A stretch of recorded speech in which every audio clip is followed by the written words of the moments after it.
dalam Allah. Bahwa Tuhan Syaikhul Qadir Al-Jilani pada sama sirhul nurani diberi catatan, diberi buku catatan yang panjangnya dari barat sampai ke timur untuk mencatatkan nama-nama muridnya sampai akhir zaman atau sampai kiamat.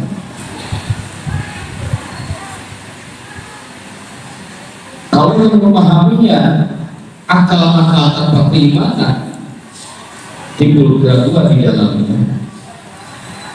Jika keraguan meliputi jiwanya, tidak mengumpulkan kondisi hatinya, maka keraguan terhadap tokohnya akan meliputi jiwanya, tidak yakin kepada wali.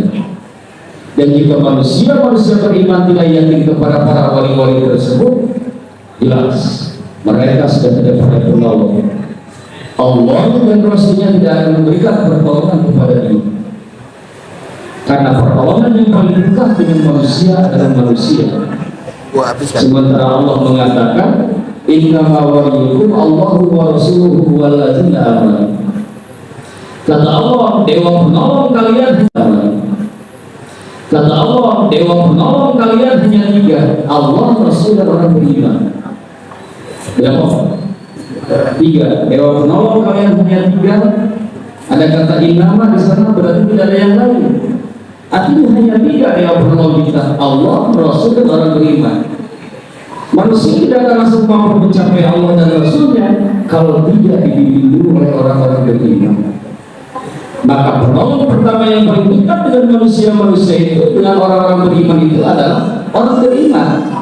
Dalam hal ini, di situ adalah para auliya Allah. Maka jika orang beriman, jika manusia itu tidak percaya kepada walinya, tidak ada pertolongan dari Allah Subhanahu wa Ta'ala.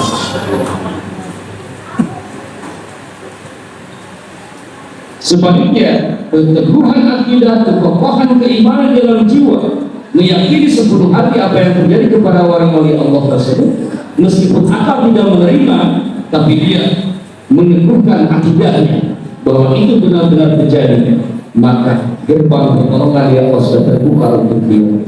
Apapun masalah yang terjadi, Allah akan mengambil alih, meskipun amaliyahnya tidak sampai seperti para wali Allah. Karena Allah tidak menuntut bagus tidaknya amaliyah, yang Allah tuntut adalah akidah, niatnya, keteguhannya.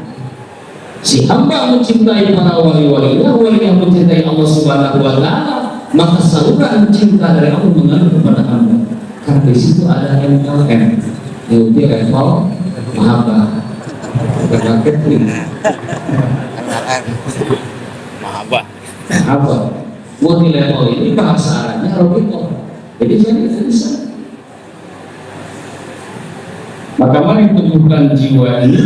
Apapun yang terjadi dengan kaum para wali Allah, tepiskan akal kita, simpan akal kita, dan kedepankan iman dan ketauhidan.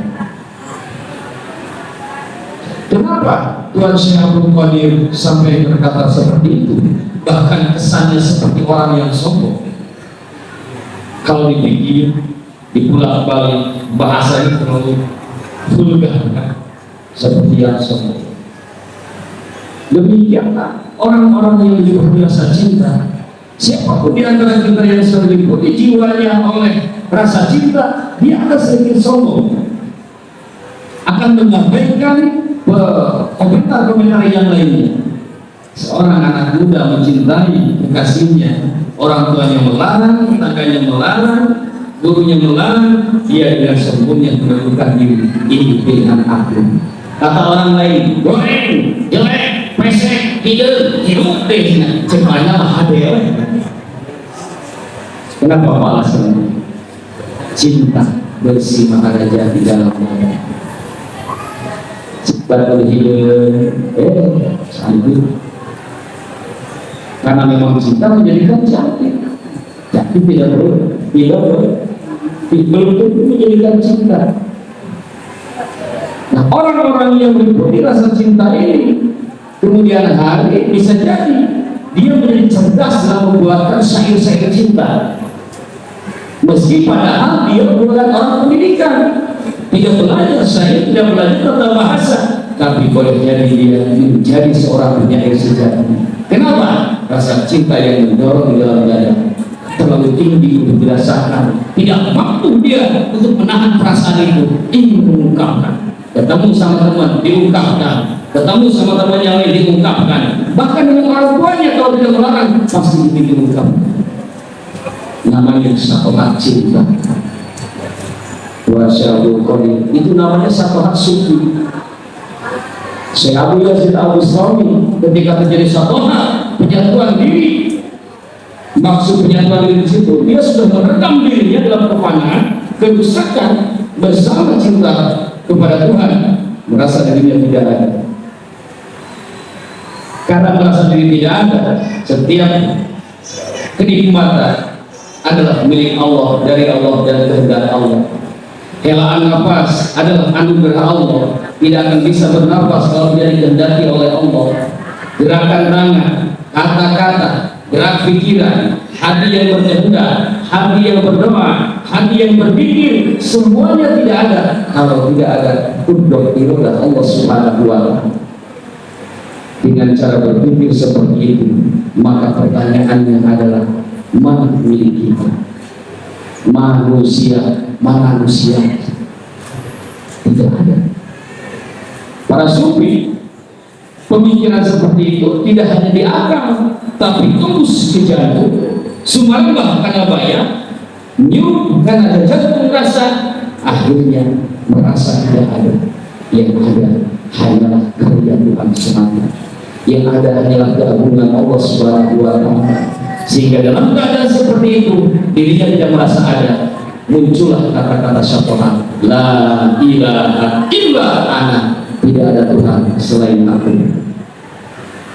Muncul seperti itu. Saya Abah alias Syekh Jenar diundang oleh Wali Songo sedang berkumpul di Cirebon. Utusan berangkat menjemput Syekh Abah. Kata utusan, assalamualaikum Syekh. Kanjeng Sunan Jenar sampean diundang digingsir linggih oleh Wali Songo di Pakuan Keraton Cirebon. Apa jawaban Syekh Jenar? Tidak ada Syekh Jenar, yang ada hanya Tuhan. Gagal apa Syekh? Laporan ke Cirebon. Kanjeng Sunan katanya tidak ada sekitar yang ada Tuhan. Sunan Gunjati menjawab, ya udah kalau gitu udah saja Tuhannya. Balik lagi utusan. Kanjeng Sunan kata Sunan Gunjati, Tuhan diundang untuk dibikin sendiri di keraton Pakuan Cirebon. Tidak ada Tuhan, tidak ada sedikitnya. Lagi jawaban. Apa lagi Kanjeng Sunan? Tidak ada Tuhan yang ada sedikitnya. Kata Sunan Gunjati tidak kalah retorikanya. Ya sudah dua-duanya udah Tuhan dan sedikitnya benar di sini. Barulah dapat hadir. Nah, pandangan para sufi tidak salah. Boleh jadi ketika yang pertama kali datang utusan datang ke sana, Syekh Jenar sedang dalam kondisi kefanaan dan asma dan sifat-sifat Tuhan. Namanya tajali sifat, tajali asma atau tajali af'al, menyatu dalam taksir kudrat irodah Allah Subhanahu wa ta'ala, sehingga tidak merasa ada dirinya.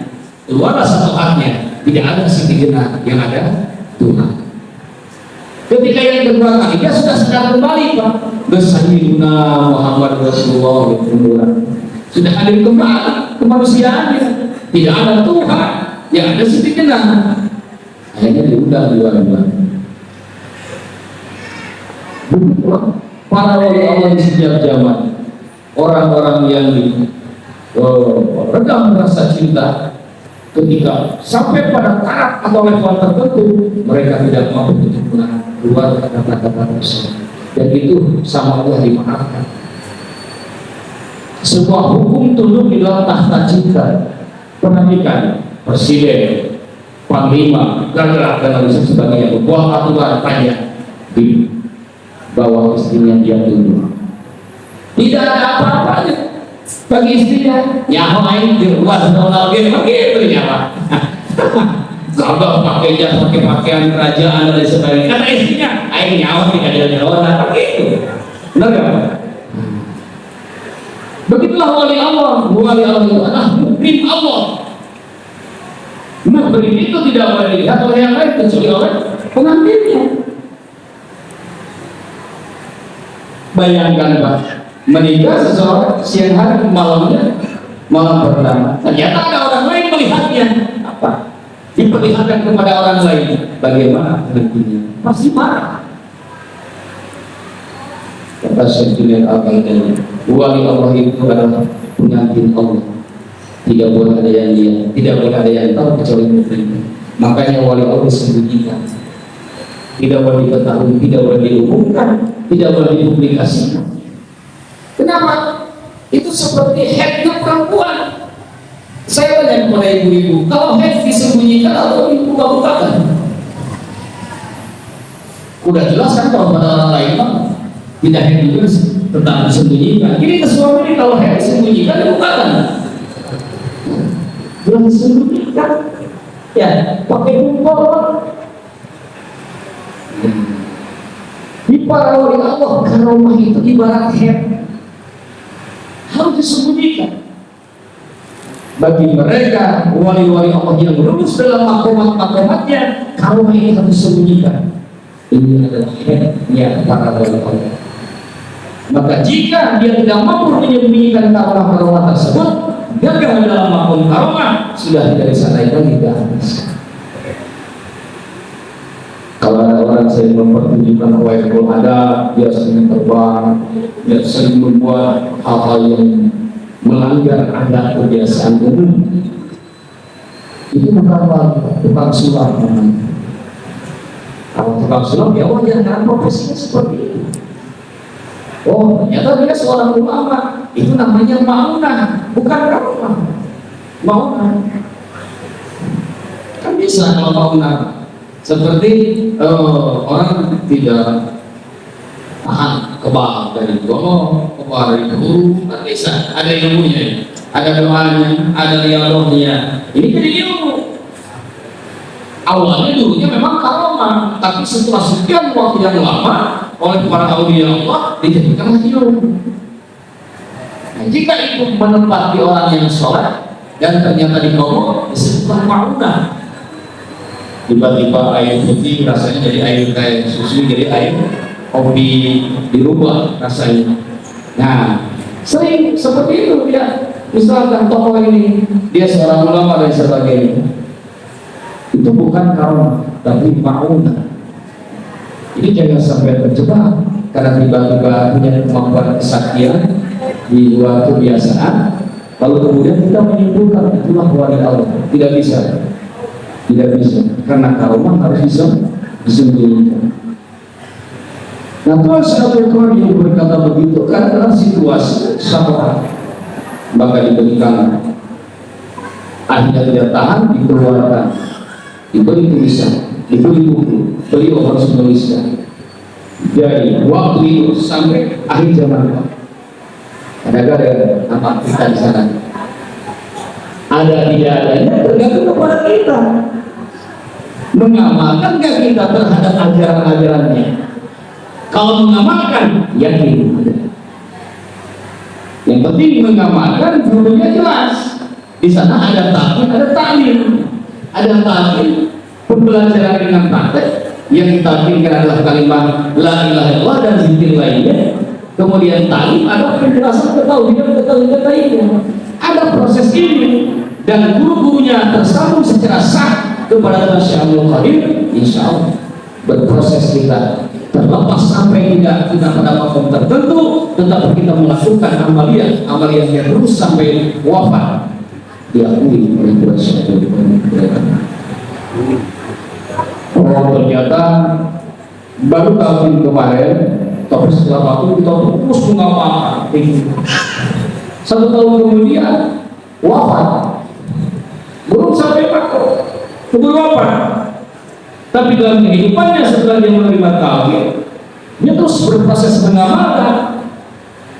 Maka ketika wafat, Allah akan mengutus dua malaikat yang akan mengajarkan ilmu ma'rifat kepada orang tersebut, sehingga ketika nanti dibangkitkan di alam mahsyar, orang ini yang tadinya mati dalam keadaan bodoh, ketika bangkit di alam mahsyar menjadi seorang ahli ma'rifat.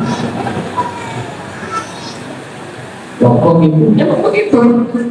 Untuk ilmu minal mahdi, nah, mencari ilmu dari mulai kandungan sampai liang lahat. Kalimatnya sampai liang lahat, makna ilah di sana bukan intihar, tapi ma'iyah.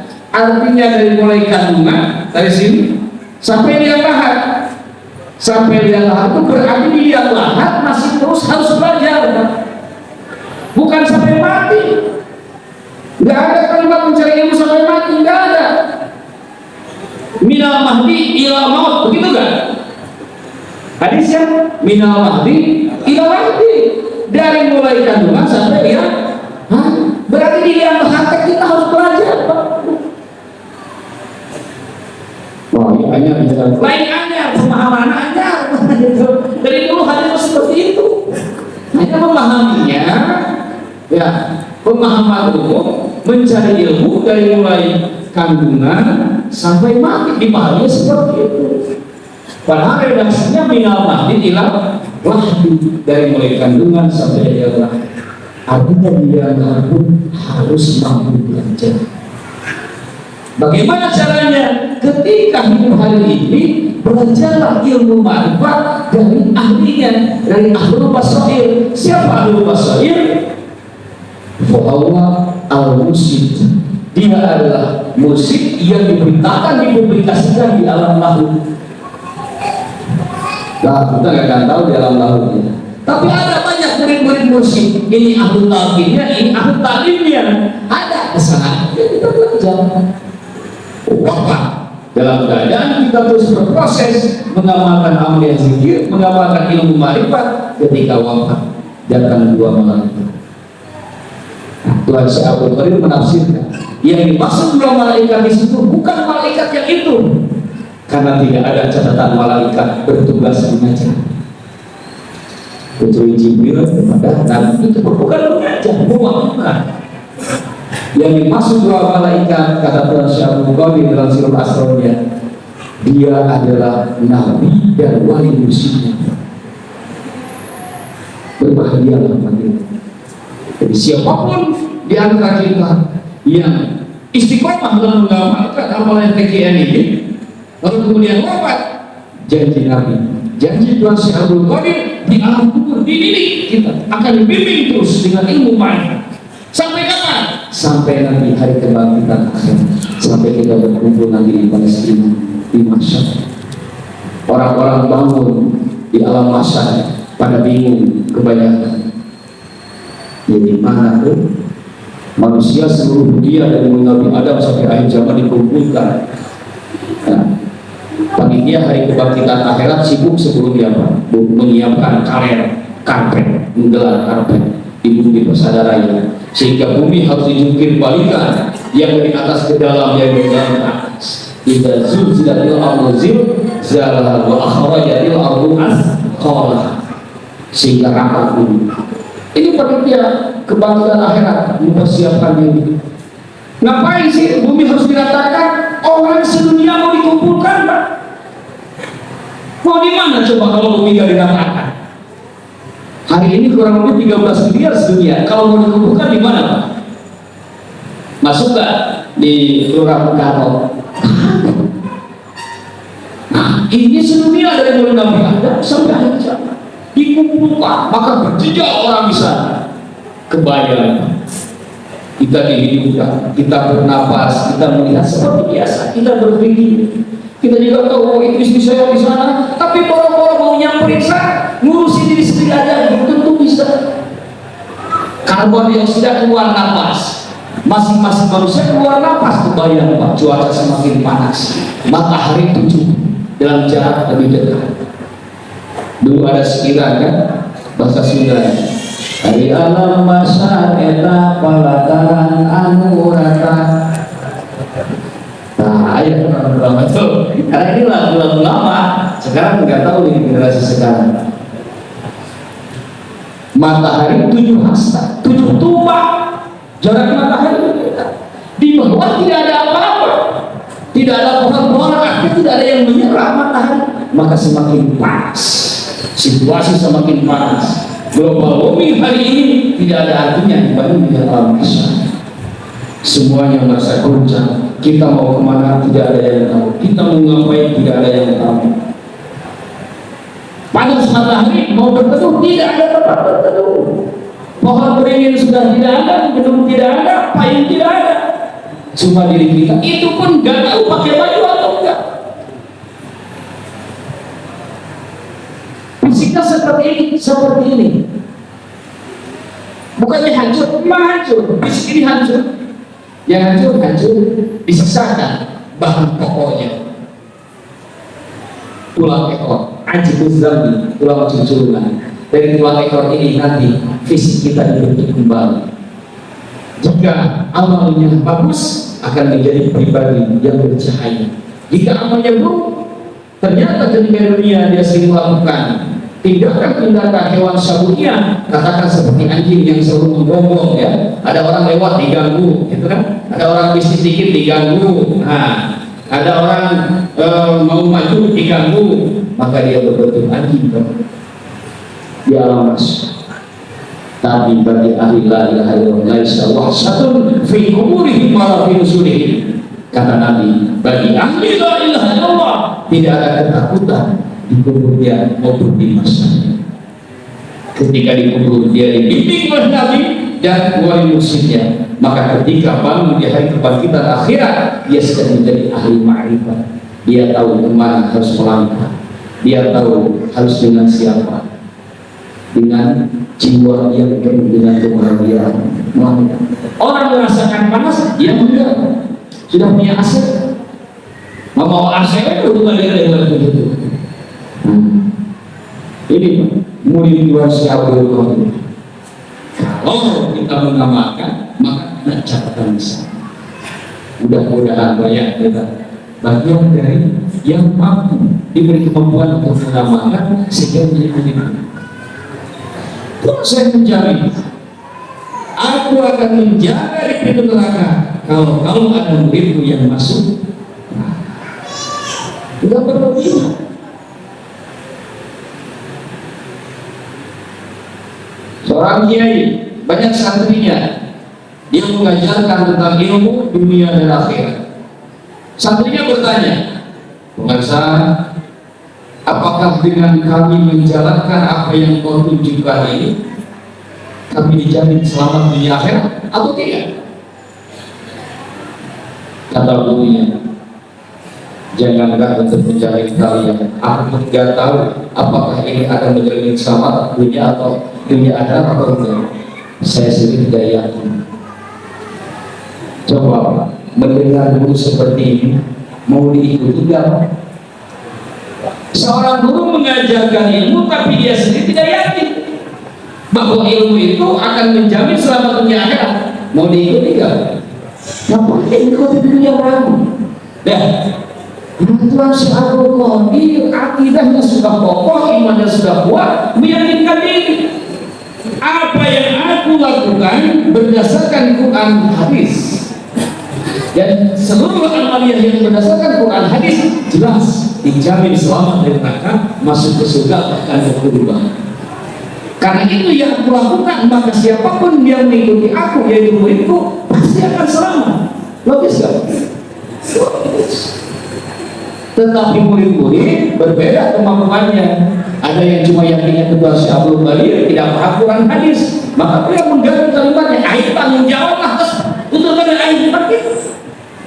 Orang tua kepada anaknya, Pak, rumah itu bagaimana? Nggak, sama tanggung jawab ini guys, anak ini dari itu. Lamar pegawai, nyawa diterima dari itu. Begitu kan? Sing tenang, yang penting kamu diterima, selamat di jalan. Anaknya kan yakin orang tuanya punya kekuasaan dengan nelpon, bahasa beliau seperti itu. Karena beliau yakin tidak akan ada yang masuk neraka murid. Karena yang disebut murid adalah orang yang punya keinginan kuat untuk usul kepada Allah, berarti dia pasti akan mengikuti langkah beliau. Ya ini murid itu, tapi kalau masuk neraka itu pasti keluar dari catatan murid. Apakah dia suruh ada? Ya, silsilahnya ada, tapi tidak diakui. Mungkin suruh ada. Di setiap generasi selalu ada sahabat Rasul. Ada salah seorang yang lupa namanya, gigi gerahaknya menjadi sebesar gunung Uhud, kata Nabi, karena selalu ada. Dia ikut Musailamah Al-Kadzdzab, padahal Al-Quran ketawa sama dia. Begitu Sayyidina Ali ada yang selalu ada, menjadi Khawarij dan Syiah. Betul? Nanti Sayyidina Ali punya murid Imam Hasan Al-Bisri. Dia punya halakoh banyak, Ada lagi muridnya yang selalu ada. Siapa namanya? Wasil bin Aqil. Cerdas orangnya, luar biasa, tetapi selalu ada menentang kepada gurunya, membuat kelompok baru, memisahkan dari gurunya, namanya sekarang Mu'tazilah. Tersambung nggak silsilahnya? Tersambung, tetapi sebut wariskan pengetahuan ini ke anak-anak kita. Ini silsilah, tapi perhatikan jangan ikut yang selalu ada. Ini silsilah Sayyidina Ali, ada Wasil bin Aqil di situ, namanya Mu'tazilah, tapi jangan ikut ke sana, tidak akan selamat, tidak ada jaminan dari Rasul. Ikuti aswaja ahli sunnah wal jamaah. Oh, saya mengikuti sunnah Rasul saja, gimana? Asal neraka. Coba dulu penyawas yang mau melaksanakan sunnah Rasul, mengabaikan sunnah neraka. Tidak ada jaminan. Lain cek si Aceh, kata Nabi. Mangkana ala mislima ana alaihi wa ashabi. Yang akan selamat itu, kata Nabi, yang mengikuti sunnahku dan melaksanakan sunnah para sahabat. Satu. Yang kedua, kata Nabi, alaikum bisunnati wa sunnati khulafa'ir rasyidin al-mahdiyyin. Laksanakan sunnahku dan sunnah para pengganti yang mendapatkan petunjuk dan mampu memberi petunjuk. Jangan dipahami khulafa'ur rasyidin hanya 4 sampai 9 Ali, jangan. Kalau khulafa'ur rasyidin dipahami sampai 9 Ali, ngapain itu hadis, Pak? Karena apa yang disampaikan oleh Rasul berlaku sampai akhir zaman. Ini bukan khalifah dalam urusan negara, ini khalifah dalam urusan agama. Khulafa'ur rasyidin itu para pengganti Rasul, para pewaris Rasul. Ar-Rasyid itu Rasyidun, sudah dibujarah. Bab ke-1 isim fa'ilnya Rasyidun. Kalau dikonversi ke sasi masjid, bab 1 warna awal akroma jadi arsyada, maka Rasyid jadi mursyid. Maka khulafa'ur rasyidin adalah mursyid. Jelas, Pak? Nah, maka berarti kata-kata Rasul tadi adalah laksanakan sunnahku dan sunnah para mursyid. Paham, Pak? Jelas. Ya, dia sibuk bina sama orang lain. Yang penting kita sudah punya adab. Harus diingat kata Allah tadi, innama waliyukum, sesungguhnya dewa penolong hanya 3, Allah, Rasul, dan orang beriman. Guru kita pengusaha bagian dari orang beriman, berarti dewa penolong kita adalah pengusaha. Orang yang mengatakan di sebenarnya bahwa mendewakan kepada guru lebih dari mendewakan kita kepada guru, Pak. Dasarnya surat yang tadi saya mau lagi itu sudah hadis Al-Maidah 56 kalau saya. Cari kalau saya salah ayatnya 56 sampai 60 atau 70 di antara itu. Emang kenapa kalau mendewakan kepada guru? Emang Tuhan Allah mengatakan seperti itu. Bahkan di ayat As-Saba, di ayat Saba ayat 37 disebutkan oleh Allah, wa ma'amwalukum wa la'awalukum, yang akan mendekatkan kamu kepada aku, kata Allah, bukan harta benda, bukan keturunan. Siapa yang akan mendekatkan? Orang beriman. Ya, apa orang beriman? Berarti akan mendekatkan kamu kepada aku tuh apa amal, bukan harta kamu, bukan turunan kamu, tuh guru kamu. Jelas banget guru. Maka terbuka, yakin. Kalau nggak jelas, ya berarti orang itu untuk materi. Wasya'ul qadir menjadi seperti itu karena beliau teguh seteguh-teguhnya, yakin seyakin-yakinnya terhadap keadaan hadis. Malaikat telah berjanji, karena telah berjanji kepadaku tidak akan menakut, tidak akan membuat khawatir muridku nanti di kubur. Ini obrolan kedua, Pak. Sebelumnya dia memiliki perjanjian dengan Munkar Nakir adalah Umar bin Khattab. Silakan dibuka di kitab Safinatul Qadiriyah dan kitab Nurul Zola dalam akidah Samiyah. Akidah Samiyah adalah diantaranya kepercayaan terhadap malaikat yang seluruh, diantaranya Munkar Nakir. Umar bin Khattab ditanya oleh Rasul. Beliau kan berdoa ya kepada Umar bin Khattab. Putrinya Siti Hafsah ditinggal oleh Rasul.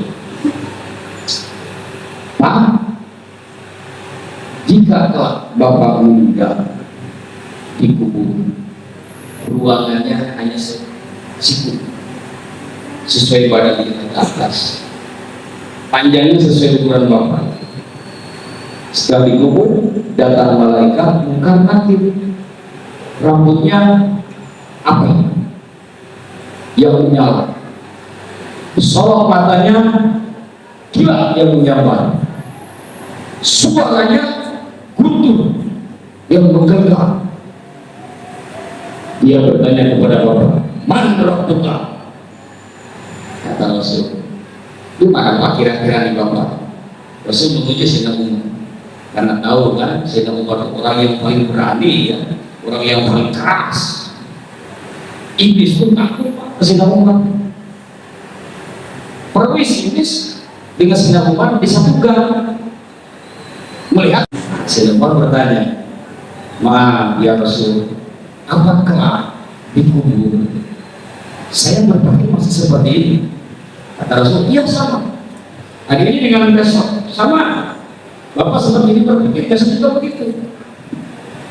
Emang gimana?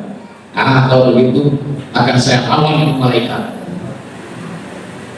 Contohnya wafat Sayyid Umar bin Khattab. Rasul kan sudah wafat lebih dulu ya. Ada Sayyidina Ali yang menyaksikan obrolan tadi. Ketika saya dikubur, Sayyidina Ali itu kalau di atas kuburnya. Saya penasaran nih kalau Umar, apa benar ngomongnya seperti itu? Mau dilawan Munkar Nakir. Nonton Sayyidina Ali pakai perangkat. Datanglah malaikat Allah, benar juga ini datang malaikat. Maka buka, maka baru Sayyidina Umar. Tapi malaikat,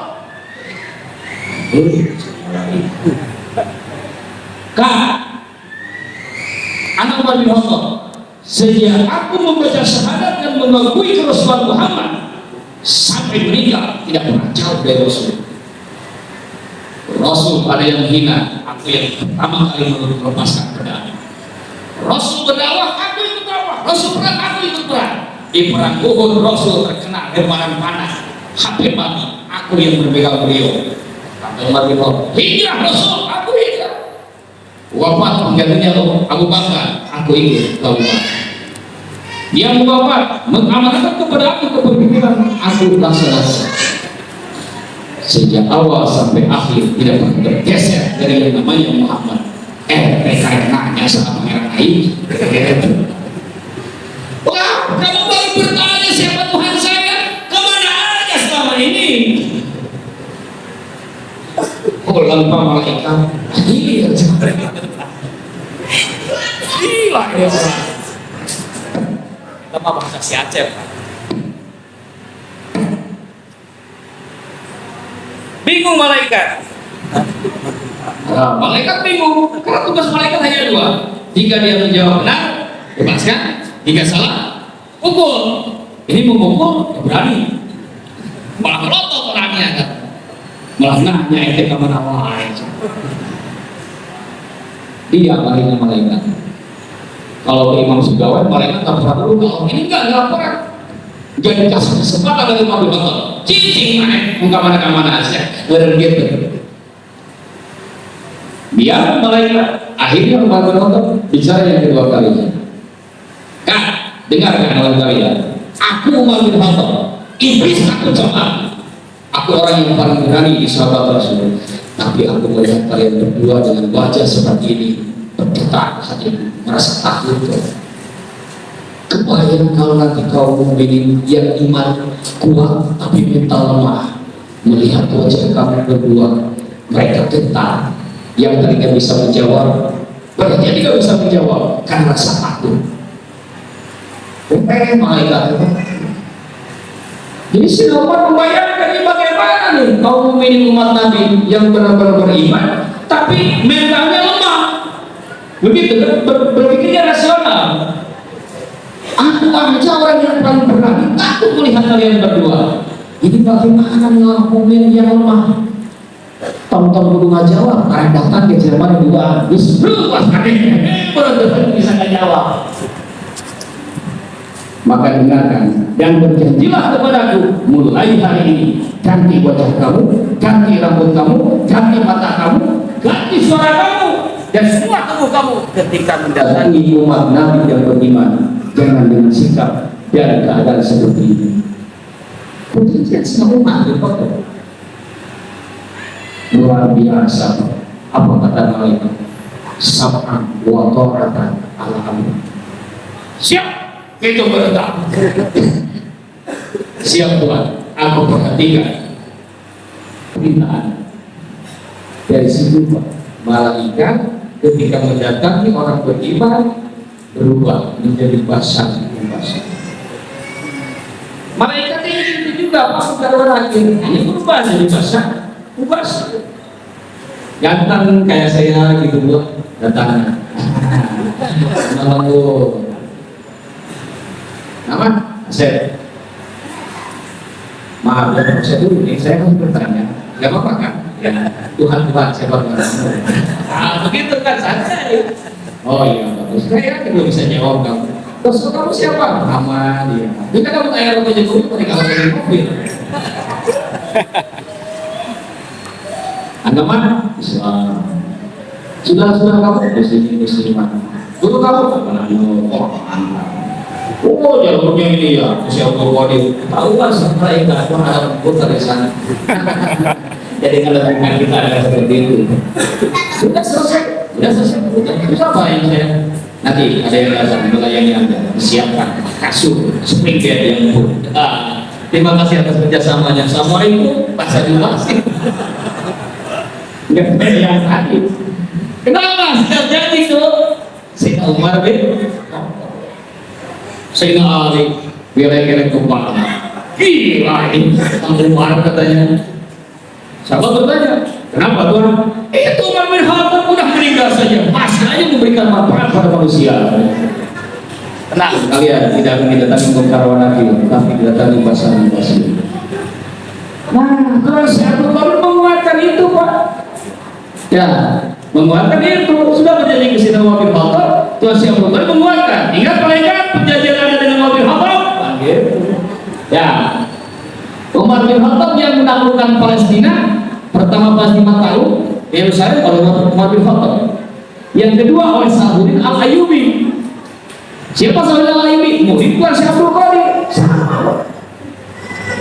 Berarti ada kemiripan di dua. Dohirnya menaklukkan Palestina, dua tokoh ini. Batinnya menaklukkan mereka. Nanti yang ketiga oleh Imam Mahdi Yerusalem Palestina. Jadi sudah ada kisahnya. Tuan Syekh Abdul Qadir menguatkan. Maka mari kita berdoa seteguh-teguhnya seyakin-yakinnya bahwa para hamba Allah itu ketika mereka sudah benar-benar masuk ke alam mahabbah, dia sudah masuk ke kurbah. Kurbah itu di atas surga. Surga ini bisa dinasut satu di alam nasut, kemudian di alam malakut 7 langit, kemudian di alam jabarut di atas langit, kemudian di alam laut. Itu surga-surga Allah. Tergantunglah bagaimana level kita Pak ya. VIP, double VIP, triple VIP gitu. Kita sebenarnya yang mana nggak tahu juga. Tapi kalau misalkan surga Bapak di sini di Nasut, surga saya di laut. Nanti kalau main-main sekali-kali telepon kan main di sini. Saya kalau main siapin aja apa reservasinya. Karena saya tidak akan bawa orang 7-8 orang, pasti ratusan. Orang istri saya aja 70.000. Itu bidadarinya apa 70.000? Ya kita menghalu aja dulu. Menghalu ke masa depan. Kita tetapi 70.000 bidadari, masing-masing bidadari yang 70.000 punya anak perawan 70.000. Bayangkan 70.000, masing-masingnya punya anak perawan 70 kali kan? Apakah itu 490 juta atau 4,9 miliar? Kuat mau. Ini istrinya, kata ibu-ibu, wah kalau saya di mana posisinya? Ibu menjadi ratu yang bidadari. Jadi ratunya bidadari. Bahkan saya isi berdua, berarti dua dong ratunya bidadari.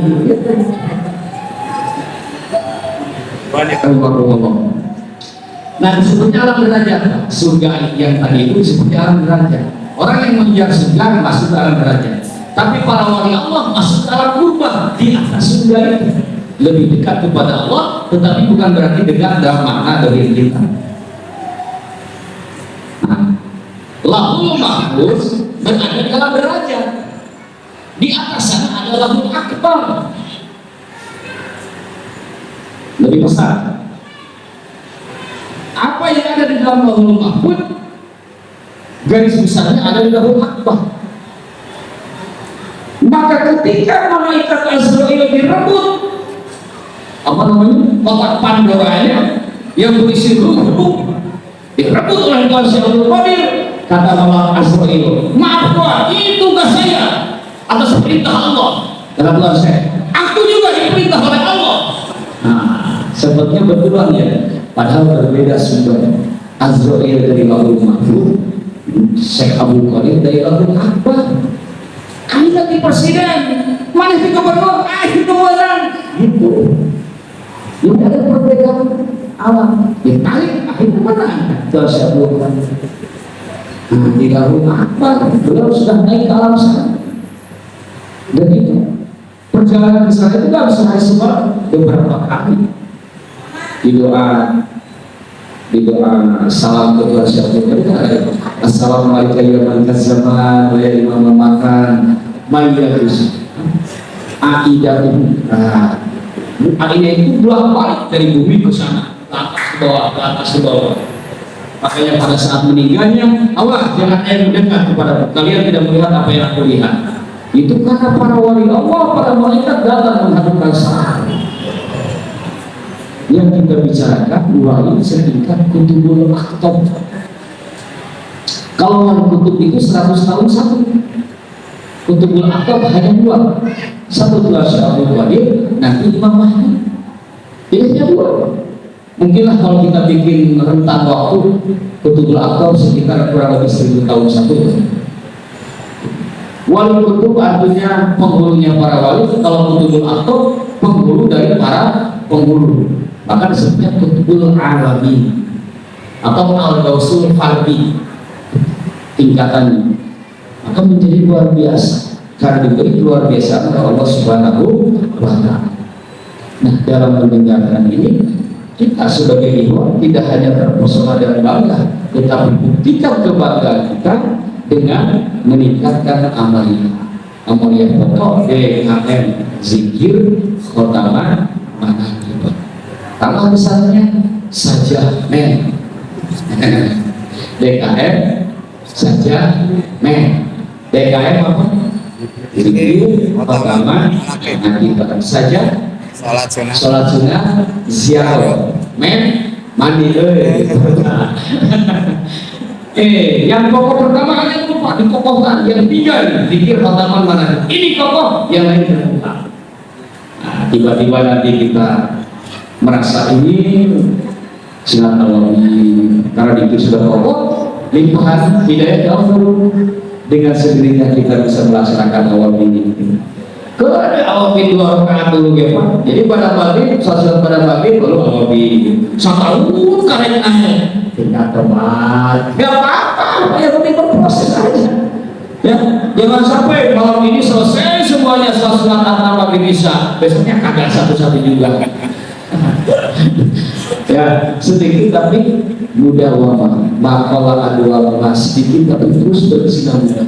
1 tahun baru naik ke taubat, tapi 3 tahun baru naik ke beri walidain. Kenapa?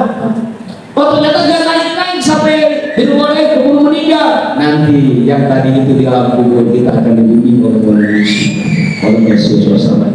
Yang paling pentingnya di sini yaitu satu, mantapkan akidah, kokohkan iman, zahirnya amalkan warisan guru, penuh keyakinan. Dan dalam setiap amalia jangan lupa RDM.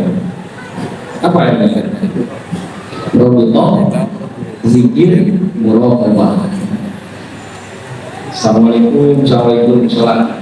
Begitu ilahi atau dari mulai tawasul hadratin Nabi Sofa, maka Robitoh sudah ada. Terus dibayangkan wajah guru musik di sini. Akidahnya meyakini beliau sebagai pembimbing rohani menuju kepada ilahi sebagai wakil Nabi. Saya ulangi, akidah atau tekadnya adalah meyakini beliau sebagai wakil Nabi dalam membimbing rohani menuju kepada ilahi. Kita hitung Pak, berapa kata nih biar gak salah. Nah, menganggap beliau sebagai wakil Nabi, ya, membimbing rohani menuju kepada ilahi. Kata kuncinya wakil Nabi, pembimbing rohani menuju kepada ilahi. Terus baru ilahi antar maksudnya zikir jalan. Ya,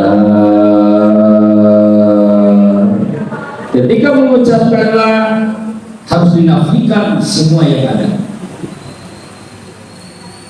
Ditidakadakan, tetapi ada yang ada. Lah tidak ada, tetapi ada sifat wujud. Wujud artinya ada. Tidak ada, tapi ada.